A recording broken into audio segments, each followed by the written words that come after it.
चंद्रशेखर बावनकुळे बोलतायत, थेट जाऊयात.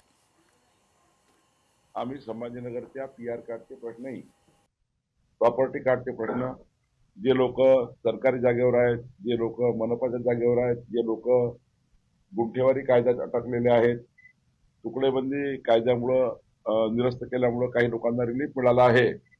15/10/2024 पूर्वी सर्व जे बांधकाम आहेत खाजगी जागेवरचे, बहुसंख्य लोक यातले, त्यांना आपल्या पक्षात घेऊन प्रतिष्ठा द्यायची, हे भारतीय जनता पक्षाचं एक राष्ट्रीय धोरण दिसतंय मला वाटलं बदलापूरच्या शाळेमध्ये हा लैंगिक अत्याचाराचं प्रकरण घडलं होतं आणि बदलापूर 2 दिवस किंवा त्यापेक्षा जास्त पेटत होतं. आंदोलन झालं, दंगल झाली, गाड्या थांबवल्या, मुख्यमंत्र्यांना हस्तक्षेप करावा लागला, राजकारण्यांना तिकडे पाऊल ठेवू दिलं नाही. ज्या शाळेमध्ये हा सर्व प्रकार घडला त्या शाळेच्या संचालकांनी संबंधित मुलगी आणि तिच्या आईची तक्रारसुद्धा घेऊ नये, पोलिसांनी यासाठी दबाव आणला होता. भारतीय जनता पक्षाच्या माध्यमातून एका अल्पवयीन मुलीवर अत्याचार झाला, ज्या शाळेच्या आवारात झाला किंवा शाळेच्या खोलीत झाला, त्या शाळेच्या संचालकांची काही जबाबदारी नाही का? त्यानंतर शाळेचे संचालक फरार झाले, मग ते ठरवून सरेंडर झाले. आता आम्हाला तर असं वाटलं की ते अजून जेलमध्येच आहे, पण आता तुमच्या माध्यमातून कळते की ते नगरपालिकेच्या सभागृहात रवींद्र चव्हाण त्यांना घोड्यावर बसून घेऊन चालले. काय चाललंय या महाराष्ट्रामध्ये? संपूर्ण देशामध्ये हे सुरू आहे. तुम्ही उत्तराखंडमध्ये अंकिता भंडारीचं प्रकरण तुम्हाला माहीत असेल. भारतीय जनता पक्षाचा एक प्रमुख नेताच त्याच्यामध्ये आहे. तिच्यावरती अत्याचार करून तिला ठार मारण्यामध्ये ते भाजपचे खासदार झालेले. आता इथे जे आपटे नावाचे गृहस्थ आहेत RSS आणि भाजपशी संबंधित, त्यांना लैंगिक अत्याचाराबद्दल काय भाजपने बक्षीस दिलं आहे का? इनाम दिलं आहे का? तो इनाम द्यायचे. तर अशी कृत्य करणाऱ्यांना इनाम द्या. ते निर्दोष सुटलेत का अद्याप? नाही. जर न्यायालयात खटला चालवून त्यांचं निर्दोषत्व सिद्ध झालं असतं तर त्याच्यावरती कदाचित आम्ही नसतो बोललो. पण अजून खटला पेंडिंग आहे. खटला चालवू दिला जात नाही भाजपकडून, हे पण तुम्हाला मी सांगतो. आणि भविष्यामध्ये यांना सुद्धा मुख्यमंत्री क्लीन चिट देतील. जर देवेंद्र फडणवीस यांना काँग्रेसबरोबर युती नको आहे, त्यांनी त्यांच्या लोकांवर कारवाई केली असं म्हणतात. जर देवेंद्र फडणवीस यांनी OBCच्या पक्षाबरोबर आमचे वैचारिक मतभेद आहेत, आम्ही त्यांच्याबरोबर युती करणाऱ्यावरती कारवाई करू, मग लैंगिक अत्याचार प्रकरणातल्या आरोपींशी तुमची युती होऊ शकते का? ते पण त्यांना थेट तुम्ही स्वीकृत नगरसेवक करून पालिकेत पाठवताय. तुम्ही महाराष्ट्राच्या संस्कृतीवरती थुंकताय. महाराष्ट्राची संस्कृती आहे त्याच्यावर तुम्ही थुंकताय. काय संदेश देताय तुम्ही देशाला? आणि तुम्ही महाराष्ट्राचे रक्षण करते आहात. तुम्ही महाराष्ट्राचे राज्य करते आहात, हे तुमचं काम आहे. अत्यंत घृणास्पद प्रकार भारतीय जनता पक्षाने केलेला आहे. काँग्रेस, MIM ह्यांच्याबरोबर तुम्ही शेवटी छुपी युती केलेलीच आहे. आणि आता एका बाजूला लैंगिक अत्याचारात जे प्रकरण सगळ्यात जास्त या महाराष्ट्रात गाजलं आणि जनता हादरली, त्यातल्या आरोपींना तुम्ही तुमच्या पक्षात सन्मानानं घेऊन महानगरपालिकेत पाठवताय, ते पण स्वीकृत. लज्जास्पद प्रकार आहे. राज्याच्या प्रतिमेला काळिमा फासणारे कृत्य भारतीय जनता पक्ष करताय. लाडक्या बहिणींना 1500 रुपये देऊन तुम्ही असे व्यभिचार घडवताय. लाडक्या बहिणींना 1500 रुपये देऊन तुम्ही त्यांचे अब्रू विकत घेताय. बोलिये. रामसाहेब, पुणे आणि पिंपरी चिंचवडमध्ये दोन्ही NCPची युती आहे. आज पहिल्यांदा असं बघायला मिळतंय की पुण्यात पत्रकार परिषदेत अजितदादा आणि सुप्रिया सुळे एका मंचावर शेजारी बसून वचननामा प्रसिद्ध करतात. कदाचित महापालिका निवडणुकांनंतर असाच एक मंच असू शकतो आणि देशाच्या राजकारणात नाही महाराष्ट्राचं एक वेगळं नाही, चित्र बघा की अजित पवार आणि सुप्रिया सुळे या एकत्र आहेत, बसलेले आहेत, याचं आश्चर्य वाटण्याचं कारण नाही. दोन पक्ष वेगळे आहेत, दोन भाऊ बहीण आहेत आणि दोन विभिन्न आघाडीतले हे लोक आहेत. एकमेकाच्या विरुद्ध वैचारिक लढाई लढणारे लोक आहेत. अजित पवार हे नरेंद्र मोदी आणि त्यांच्या विचारधारेचं समर्थन करतात. अजित पवार नरेंद्र मोदी, अमित शहा यांच्या राजकारणाचं, त्यांच्या लोकशाही विरोधी कृत्याचं, त्यांच्या संविधान विरोधी कृत्याचं, त्यांच्या पापाचं समर्थन करणाऱ्या आघाडीमध्ये. आणि दुसऱ्या बाजूला शरद पवारांचा जो पक्ष आहे तो या सगळ्यांना विरोध करतो आहे की नरेंद्र मोदी लोकशाहीची हत्या करतायत, अमित शहा हे यंत्रणांचा गैरवापर करून विरोधकांचा आवाज दाबतायत, अमित शहा, नरेंद्र मोदी हे हिंदू मुसलमान अशा धर्मांध विचारांच्या बरोबर आहेत आणि त्यावर निवडणुका लढतात. पण आता हे दोन पक्ष एकत्र होऊन निवडणुका लढतात.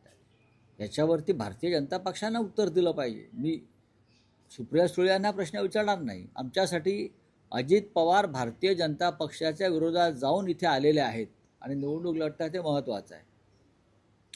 पण जर आता परवा आशिष शेलार हे अजित पवारांची सावरकरांवर शिकवणी घेत होते, मग अजित पवारांना शिकवणी लावली आहे का सावरकर विचारांची? मग जर शिकवणी लावली असेल तर मग तुमच्याबरोबर ते का नाही, ते दुसऱ्या पक्षाबरोबर का आहेत? पण महाराष्ट्राच्या राजकारणामध्ये जो गोंधळ झाला आहे, एक डबकं झालेलं आहे आणि त्या डबक्यामध्ये बेडूक डराव करत बसल्यात. त्यांना कोणत्या विचार नाही.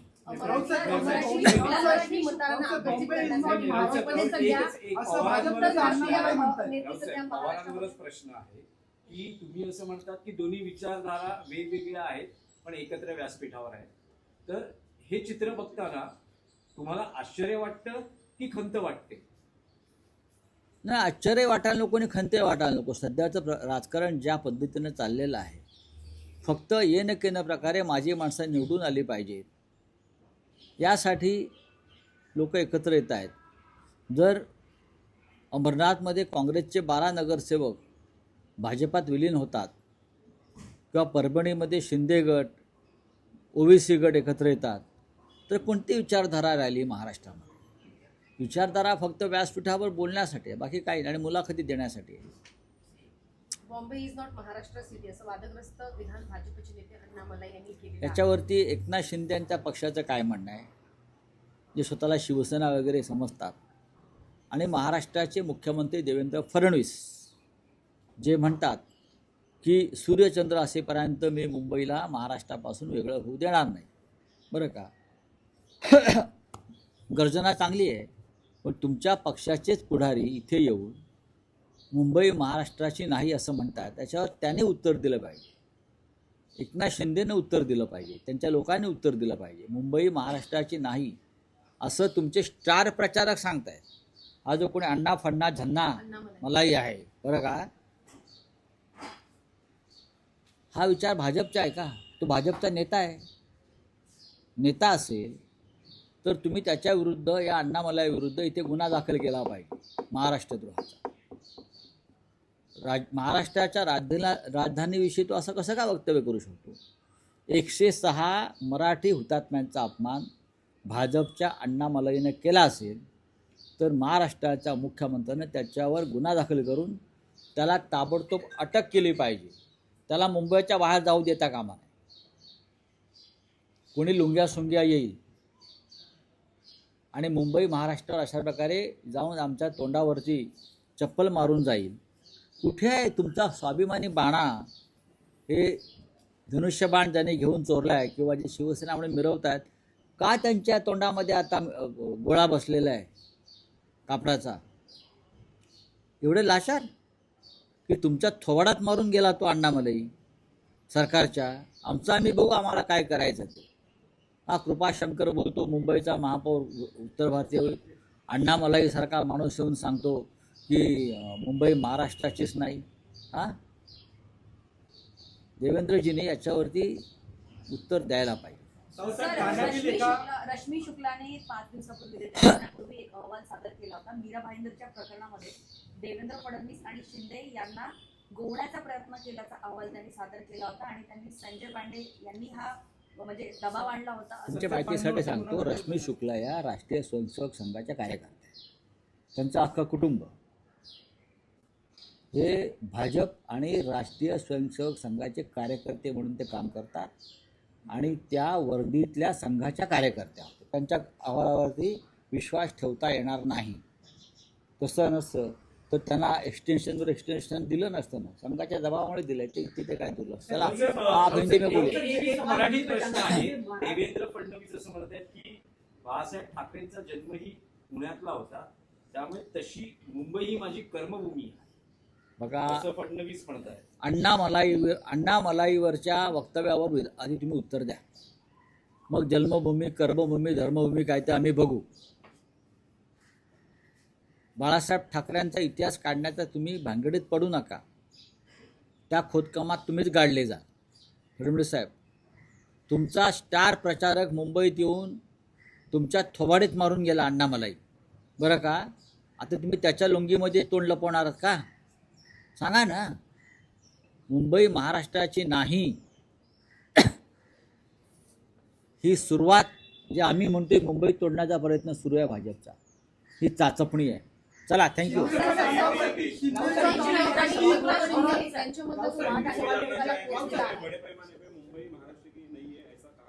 एक अन्नामलाई आया है, कहाँ से? तमिलनाडु से. मुंबई में स्टार प्रचार है क्या बीजेपी का? हाँ, स्टार प्रचार है क्या बीजेपी का? वो मुंबई में आकर कहता है कि मुंबई महाराष्ट्र की नहीं है और राज्य के मुख्यमंत्री अब तक उसके ऊपर जवाब नहीं दे पा रहे. डेप्यूटी सीएम एकनाथ शिंदे भी चुप बैठे हैं. लोकशाही मराठी ऐका, पहा, जागरूक रहा.